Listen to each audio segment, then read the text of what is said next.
আসসালামু আলাইকুম প্রিয় ওমান প্রবাসী বাংলাদেশি ভাইরা, আশা করি সকলেই ভালো আছেন। ওমানের কয়েকটি বেসরকারি প্রতিষ্ঠান বাংলাদেশ থেকে দক্ষ জনবল নিয়োগের প্রস্তাব দিয়েছে বলে জানিয়েছেন প্রবাসী কল্যাণ ও বৈদেশিক কর্মসংস্থান প্রতিমন্ত্রী শফিকুর রহমান চৌধুরী। মন্ত্রণালয়ের সম্মেলন কক্ষে ওমানের বিভিন্ন কোম্পানির একটি প্রতিনিধি দলের সৌজন্য সাক্ষাৎ শেষে তিনি একথা জানান।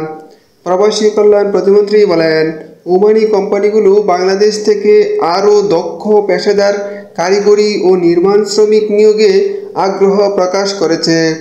আমরা তাদের যথাযথ পদ্ধতি অনুসরণ করে আবেদন করার অনুরোধ জানিয়েছি।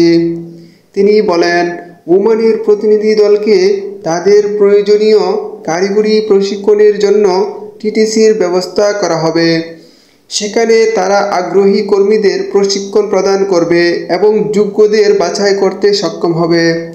আগামী জুলাই মাসের শেষের দিকে বাংলাদেশিদের জন্য সাধারণ কর্মী ভিসা চালু করে দেওয়ার সম্ভাবনা রয়েছে। ওমান প্রতিনিধি দল জানিয়েছেন, তাদের অনেক দক্ষ কর্মীর প্রয়োজন রয়েছে। প্রতিনিধি দলের নেতৃত্বে ছিলেন ওমানের বিশিষ্ট কোম্পানির মালিক প্রধান। ওমানের শ্রমবাজার পরিস্থিতি তদন্ত কমিটি প্রতিবেদন ও ফ্রি ভিসা নামক জালিয়াতি হওয়া প্রসঙ্গে সাংবাদিকরা জানতে চাইলে প্রতিমন্ত্রী বলেন, তদন্ত কমিটি এ বিষয়ে কাজ করছে। তদন্ত শেষ হওয়ার পর এ বিষয়ে আপনাদেরকে বিস্তারিত জানানো হবে। তিনি আরও বলেন, আশা করি যারা দোষী তাদের কী ধরনের সাজা দেওয়া যায় সে ব্যাপারে সুপারিশ থাকবে। এছাড়াও ওমান যাওয়ার ক্ষেত্রে যারা ক্ষতিগ্রস্ত রয়েছেন তাদের জন্য প্রয়োজনীয় ব্যবস্থা গ্রহণ করা হবে।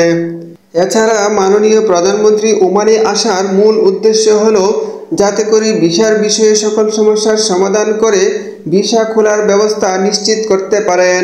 আশা করা যাচ্ছে যে সুলতানাত অফ ওমান প্রধানমন্ত্রীর আগমনকে সুস্বাগত জানাবেন এবং তারই সম্মানার্থে বাংলাদেশিদের জন্য খুব শীঘ্রই কাজের ভিসা চালু করে দেবেন।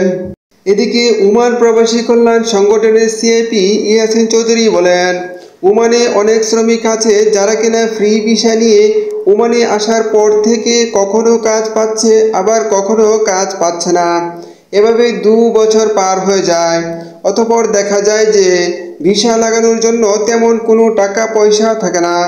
ভিসা লাগাতে না পেরে অবৈধভাবে দিন যাপন করে, এমনকি নানান অনৈতিক কর্মকাণ্ডের সাথেও জড়িয়ে পড়ে। তাই সকল দিক বিবেচনা করে ভিসা চালুর পূর্বে প্রথমে আউট পাস চালু করা হবে, যাতে করে অবৈধ প্রবাসীরা দেশে ফিরে যেতে পারে। আর যে সকল প্রবাসীরা বৈধভাবে আছেন কিন্তু কাজ নেই তাদের জন্য লিস্ট তৈরি করে কাজের ব্যবস্থা করে দেওয়া হবে। এই ছিল আজকের মতো খবরাখবর। ফিরবো আবারও নতুন কোনো বিষয় নিয়ে।